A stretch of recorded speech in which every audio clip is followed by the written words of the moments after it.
As a country with scarce resources and a very high crime rate, the last place we can afford cronyism and bungling is the procurement of vehicles for the police force.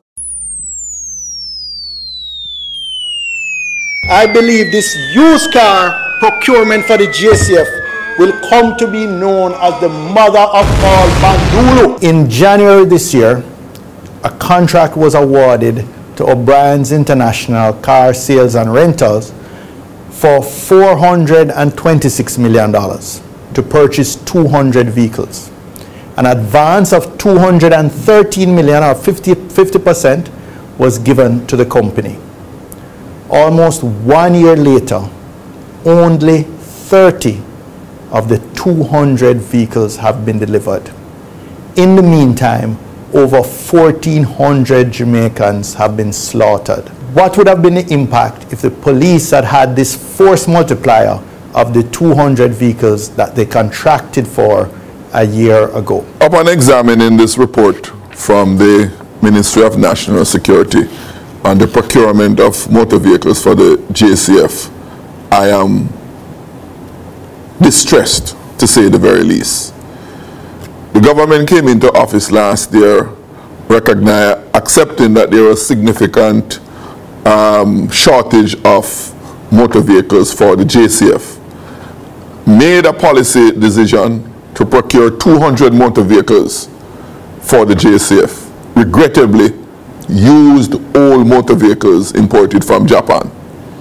This is a major departure from the quality of motor vehicles that have been supplied to the JCF for many decades. The opposition strenuously recommended to the government to reconsider that position. Used cars for the police, but only new cars for the minister's office or the ministry. The new Corolla XL has a more powerful 1600cc engine versus a 1500cc engine for the Axio. It has a more spacious interior, a stronger suspension system since the Axio is only manufactured for the domestic market in Japan. And the new XL comes with a 3-year manufacturer's warranty. But the minister pays more than 80% of the new Corolla price for a 3-year-old Axio with a smaller engine, weaker suspension, cramped interior, and no manufacturer's warranty. How come? And the position of the opposition was born out of the fact that the police force, history of motor vehicle use, have told us that ordinary motor vehicles cannot do the job. The government, having arrogantly ignored the advice, the warning of the opposition, proceeded nonetheless to enter into this contract arrangement in January of 2017, almost a year after announcing in the budget that they would be taking this route. Between announcing that policy decision and now, over 2,000 Jamaicans have been murdered and only 30 units have been supplied to the JCF, while at the same time, over $217 million of taxpayers' money has been paid out to this supplier with only 30 vehicles available to man the streets, to respond to calls from citizens all across the country. This is appalling and this is scandalous. What is of even greater concern also is the procedure being pursued by the Ministry of National Security. The Ministry of National Security has supported that the supplier of these cars not pay the statutory duties and that the taxpayers should absorb these when such a terms and condition was not, to our knowledge, and the committee made available to any of the other bidders or prospective bidders.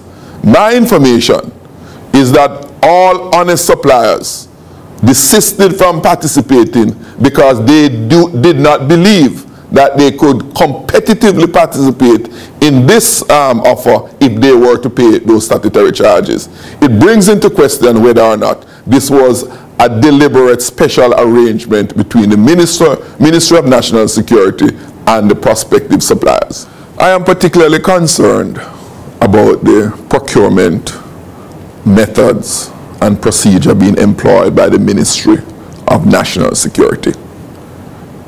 And for that reason, I believe it is urgent, it is most imperative that the Contractor General and the Auditor General immediately proceed to investigate these transactions and to make a report before the Parliament, so that the people of Jamaica can have a clearer sense of exactly what is happening, and also, most importantly, to guide subsequent procurement. In many ways, this entire episode is a case study in how to not procure items. It was poorly specified, the specifications were not met, the contract was issued to a crony, and finally, ex post facto, he's asking for waivers of various duties. This is not a level playing field. This is something that we have to ensure isn't repeated. Contractor General, over to you.